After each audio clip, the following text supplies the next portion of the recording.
अस्सलाम वालेकुम बच्चों, hope you all are fine. अच्छा जी, आज हमारा पहला लेक्चर है साइकोलॉजी का। इसके लिए आपको कारवानी नफ्सियात लेनी है लक्षिंदा शनास की। पार्ट 1 में भी हमने इसी ऑथर की यही बुक पढ़ी थी। इसका अब लेटेस्ट एडिशन लेना है पार्ट 2 में। इसी के अंदर आपको मुख्तसर जवाबात और MCQs मिल जाएंगे। इसके लिए अलग बुक लेने की ज़रूरत नहीं है। इसके अंदर हम सेकेंड ईयर में हम ब्रांचेस डिस्कस करेंगे। जो आपका सिलेबस है वो ब्रांचेस पे है। फर्स्ट ईयर में हमने कॉन्सेप्ट्स डिस्कस किए थे साइकोलॉजी के।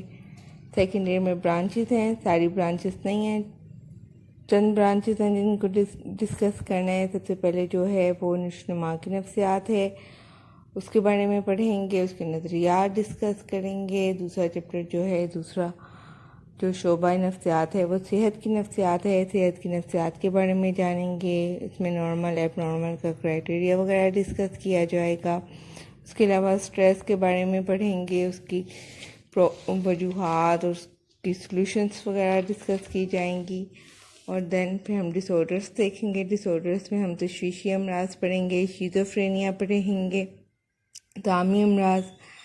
तीसरा शोबा जो है, तीसरा जो ब्रांच है साइकोलॉजी की वो है समाजी नफ्सियात। समाजी नफ्सियात में समाजी नफ्सियात को डिस्कस किया जाएगा। उसके अंदर समाज दुश्मन किरदार देखेंगे, उसमें तआस्सुब और तंबाकूनोशी है, नशा है, तंबाकूनोशी और नशा है, तशद्दुद है, सिनफी या जिनसी हरासानी है।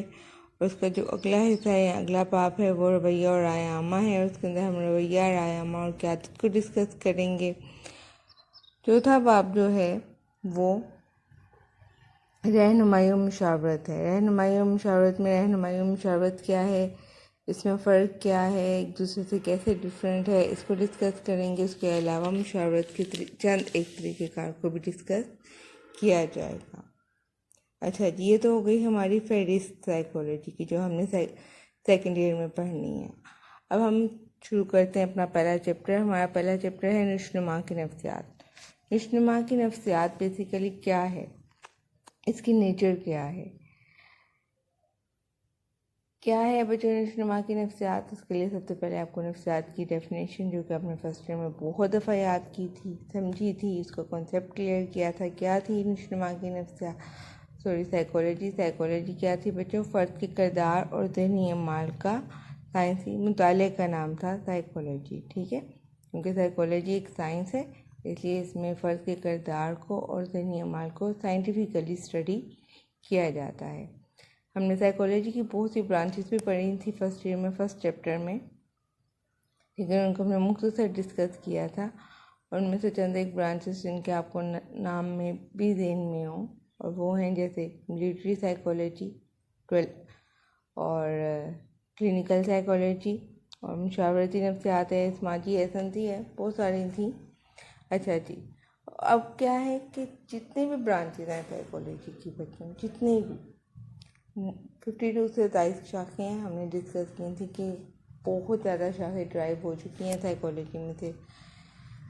अब बेटा जितनी भी शाखें हैं वो जब भी स्टडी करती हैं अपने मतन को, जो भी उनका मुताले का कंटेंट है उसको, तो किस सिनेरियो में डिस्कस कर रही होती हैं, वो उसकी साइकोलॉजी की डेफिनेशन के रेफरेंस में डिस्कस करती हैं।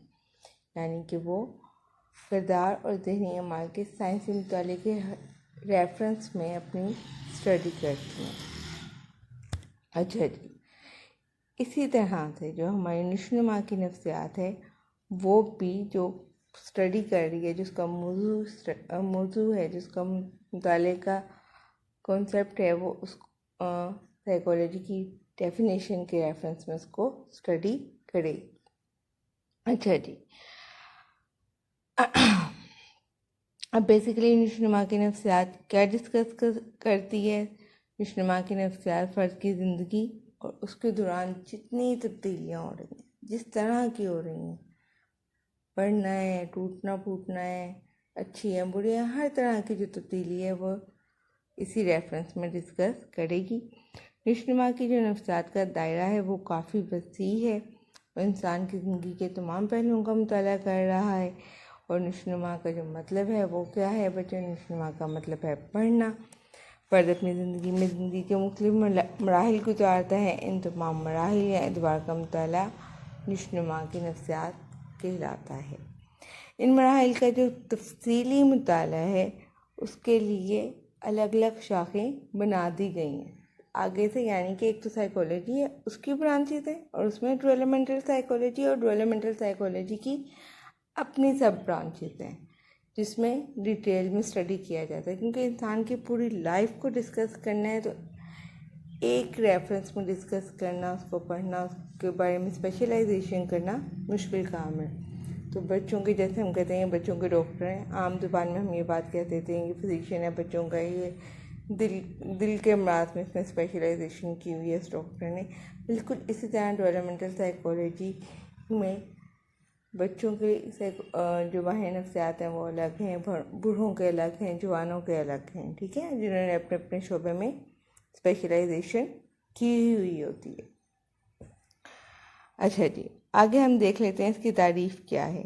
नशोनुमा का क्या मतलब है? नशोनुमा का मतलब है बढ़ना, ऑफ कोर्स तरक्की करना। अब दोनों मीनिंग्स को लिया जाए, दोनों मायने नशोनुमा के लिए जाएं तो उसमें बेसिकली मतलब क्या निकल रहा है, उसका मफहूम क्या निकल रहा है? उसका मफहूम निकल रहा है कि चेंज है, तब्दीली है। अच्छा जी, यानी नशोनुमा तब्दीलियों का वो सिलसिला है जो तमाम उम्र जारी और सारी रहता है, ठीक है। ये जो चेंज है, ये जो तब्दीली है, वो कैसी भी है वो बाद में डिस्कस करते हैं। वो बेसिकली क्या है, वो मुसलसल है, वो एक जगह रुक नहीं गई। बज़ाहिर अगर हमें लग भी रहा है ना कि कोई चेंज नहीं हो रहा, लेकिन अंदर कहीं ना कहीं कोई ना कोई चेंज हमारे अंदर हो रहा होता है सारी ज़िंदगी। अच्छा जी, अब ये जो तब्दीली है, ये जो नशोनुमा है, ये क्वालिटेटिव भी है और क्वांटिटेटिव भी। अच्छा जी, क्वांटिटेटिव कैसे है? जैसे आपका कद बढ़ गया, जैसे आपका वेट का बढ़ना कम होना, जैसे आपके जो जिसामत है, जो आपको हजम है उसका बढ़ना या कम होना, ये इसमें शामिल है। क्वालिटेटिव तब्दीलियाँ कैसी होंगी बच्चों? क्वालिटेटिव आपने कितना सीख लिया, कुछ चीज़ें नापी नहीं जा सकती ना। क्वालिटेटिव भी हम नाप लेते हैं और वेद है, लेकिन क्वांटिटी के हिसाब से उस तरह से नहीं। अच्छा जी, अब नफ्सियात की वो शाख जो फ़र्द के अंदर आने वाली तमाम तब्दीलियों का मुताला करती है, तो वो कौन सी शाख हुई बच्चों? वो डेवलपमेंटल साइकोलॉजी है, वो नमूया नशोनुमा की नफ्सियात है। नमूया नफ्सियात के जो माहिरीन हैं इन तमाम तब्दीलियों का मुताला करते हैं जो इंसान की ज़िंदगी में पैदा होने से लेकर, बल्कि आपके मार्ज़ वजूद में आने से लेकर आपके इख्तिताम तक, आपकी दुनिया से जाने तक जारी रहती हैं। अच्छा, ये नशोनुमा की नफ्सियात को अमरीकी माहिर नफ्सियात G.S. हॉल ने मुतारिफ़ करवाया था। कब करवाया था? 20वीं सदी के अवाखिर में मुतारिफ़ करवाया था। किस तरह से? इसको कहा था कि ये एक अलग शाख है साइकोलॉजी की, तो इसको डेवलपमेंटल साइकोलॉजी कहा गया। कब कहा गया? 20वीं सदी में। किसने कहा? अमरीकी माहिर नफ्सियात G.S. हॉल ने।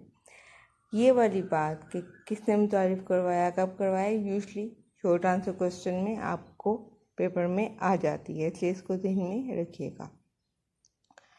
उसके बाद ये एक अब तो ये बहुत मकबूल हो चुकी है कि आप बहुत सारे लोग इसको एज आ स्पेशलाइजेशन इसको चूज़ करते हैं, ठीक है। जैसे आप लोग कहते हो कि हमने तो क्लिनिकल साइकोलॉजिस्ट पर। अच्छा जी, इसी तरह से अब बहुत सारे जो लोग हैं वो डेवलपमेंटल साइकोलॉजिस्ट में स्पेशलाइजेशन करते हैं। अच्छा जी, वुसअत क्या है डेवलपमेंटल साइकोलॉजी की? डेवलपमेंटल साइकोलॉजी की वुसअत है कि जिस टाइम आप वजूद में आते हैं, कब आते हैं? जब योगा बनता है, उस वक्त से जब तक हम इस दुनिया से रुखसत नहीं हो जाते, तो हर स्टेप जो डिस्कस करना है वो डेवलपमेंटल साइकोलॉजी का पार्ट है। यानी कि ये अमल सारी ज़िंदगी, ये स्टडी, ये इसका मुताला सारी ज़िंदगी जारी हो सारी रहता है। अच्छा जी, ये जो दुरानियाँ हैं इसमें कहीं तो बहुत जल्दी तेज़ी से तब्दीलियाँ नुमा होती हुई आप लोगों को नज़र आती हैं और कहीं बहुत सुस्त हो जाती हैं। तो बच्चा है, बच्चे में बहुत जल्दी वो नशोनुमा पाता है और उसके एक ख़ास एज के बाद जो नशोनुमा का अमल है वो बड़ा स्लो हो जाता है और फील नहीं होता कि इंसान में कोई चेंज पैदा हो रहा है या कोई तब्दीली पैदा हो रही है, नुशनुमा हो रहा है। हमें लगता है स्टिल हो गए हैं हम, लेकिन वो आहिस्ता आहिस्ता अंदर चेंज पैदा हो रहा होता है। अच्छा जी, अब सिर्फ नुशनुमा का मतलब महज बढ़ना ही नहीं है, इसमें आपकी तोड़ फोड़ भी शामिल है, आपका इन्हितात भी शामिल है। 30+ होने के बाद तहकीक साबित करती है कि तोड़ फोड़ होनी अंदर शुरू हो जाती है। बज़ाहिर वो नज़र नहीं आती और बिल्कुल महसूस भी नहीं होती, हम अपने आप को तवाना महसूस कर रहे होती हैं, लेकिन वो अंदर कहीं ना कहीं हम कुछ ना कुछ, हमारी हड्डियाँ और सारा कुछ जो है वो डिटोरिएट यानी कि तोड़ फोड़ का शिकार हो जाता है। अच्छा जी, अब जो ये डिटोरिएशन है ये कब होती है, जो ज़्यादा क्लियर हमें नज़र आ रही है 30+ के बाद तो शुरू हो गई, लेकिन बेसिकली हम कहते हैं कि अब हम बूढ़े हो गए हैं। जब बूढ़े हो जाते हैं तो इन्हितात हमें नज़र आना शुरू हो जाता है, और जो इन्हितात है और जो तोड़ फोड़ है वो भी नुशनुमा का ही हिस्सा है, यानी कि ना सिर्फ बढ़ना बल्कि तोड़ फोड़ का अमल भी नुशनुमा का ही हिस्सा है। अच्छा जी, अब जो ये चीज़ है कि ना बढ़ना और उसकी तोड़ फोड़, ये दोनों चीज़ों की पैमाइश भी की जाती है। जैसे हम लोगों ने शख्सियत का चैप्टर पढ़ा है, जान का चैप्टर पढ़ा, हमने उनमें देखा था कि चीज़ों की हम लोग कैसे शख्सियत की पैमाइश कर रहे हैं, कैसे हम हिजान की पैमाइश कर रहे हैं। हिजान की पैमाइश के लिए अलग आले अवेलेबल थे, शख्सियत की पैमाइश के लिए अलग क्वेश्चनर्स वगैरह थे, सब्जेक्टिव ऑब्जेक्टिव बेस थे, वो सब हमने पढ़ा था। बिल्कुल इसी तरह से डेवलपमेंटल साइकोलॉजी के लिए भी कुछ मियार वज़ा किए गए हैं, जिनके मुताबिक हम डेवलपमेंटल साइकोलॉजी में चीज़ों को मेजर करते हैं, यानी कि कितनी बढ़ोतरी हो रही है या कितना इन्हितात हो रहा है। इन्हितात यूजली आपको नज़र आता है अपने ग्रैंड पेरेंट्स में, वो बूढ़े हो गए, अब उनको सुनाई नहीं दे रहा या उनको ठीक से दिखाई नहीं दे रहा या वो उतना एक्टिवली अपने डेली रूटीन के काम नहीं कर पा रहे। अच्छा जी, अब ये इतना वसी मजमून है, इसका इतना ज़्यादा बड़ा एरिया है, तो इसको आगे से डिवाइड किया गया है सब एरियाज में, जिसमें लोग स्पेशलाइजेशन करते हैं, जिसमें माहिरीन स्पेशलाइजेशन करते हैं। अच्छा जी, अब उसकी जो शाखें हैं वो यहाँ आपको 4 दिखाई दे रही हैं। बच्चों की नफ्सियात, नफ्सियात बलोगत, जवानी की नफ्सियात और पैराना साली की नफ्सियात। पैराना साली कहते हैं बुढ़ापे को, साइकोलॉजी ऑफ एजिंग। ठीक हो गया। इन 4 डिवीजन्स में लोग माहिरीन स्पेशलाइजेशंस करते हैं। अच्छा जी, आगे है नुमूई नफ्सियात के मकासद क्या हैं। नुमूई नफ्सियात के मकासद हैं, सबसे पहला मकसद क्या है, तब्दीलियों का मुताला करना। जो चेंज पैदा हो रहा है वो देखना वो किस तरह का है, फिर उसका तयन करना कि वो कब होगा, किस वक्त होगा। ठीक है, अब वो इंडिविजुअलिस्टिक है, इनफरादी है या आलमगीरियत है, या सब में हो रहा है। देखा जाता है ना कुछ चीज़ें कि ये जो बच्चा काम कर रहा है या सीख रहा है, ये अपनी उम्र के मुताबिक सीख रहा है या नहीं सीख रहा है, ये इसकी जो चेंज है ये इसकी इंडिविजुअलिस्टिक है या जनरलाइज्ड है। फिर नमूई तब्दीलियों के असबाब व महरक़ात तलाश करना, क्या वजूहात थी, वो जो तब्दीलियाँ हुई, बच्चा बढ़ा, सीखा नहीं सीखा, उसके पीछे क्या वजूहात थी और क्या महरक़ात थे, उसकी स्टडी की जाती है, उसको तलाश किया जाता है। उसके अलावा अब वो जो तब्दीलियाँ हुई हैं, जो चेंजेस पैदा हुई हैं, उसने इंसान की ज़िंदगी पे क्या असरात मुरतब किए हैं और नमूई तब्दीलियों की पैमाइश कैसे की जानी है। ये सारा जो 6 के 6 स्टेप्स हैं, ये पर्पसेस हैं किसके, डेवलपमेंटल साइकोलॉजी के। अच्छा जी, यहाँ तक हमने आज हमारा पहला लेक्चर यहाँ तक का है आज, यानी कि हमने जो चीज़ें आज पढ़ी वो हमने बच्चों क्या पढ़ी, हमने नेचर डिस्कस की है, हमने तारीफ डिस्कस की है, फिर हमने स्कोप देखा है और उसके पर्पसेस देखे हैं। ठीक हो गया। अब इसको काइंडली एक दफ़ा अच्छी तरह से याद कर लीजिएगा। इसमें से जो क्वेश्चंस नहीं समझ नहीं आएंगे वो मुझसे पूछ लीजिएगा, आप मुझे मैसेज करके पूछ सकते हैं। ओके बच्चों, थैंक यू, अल्लाह हाफिज़।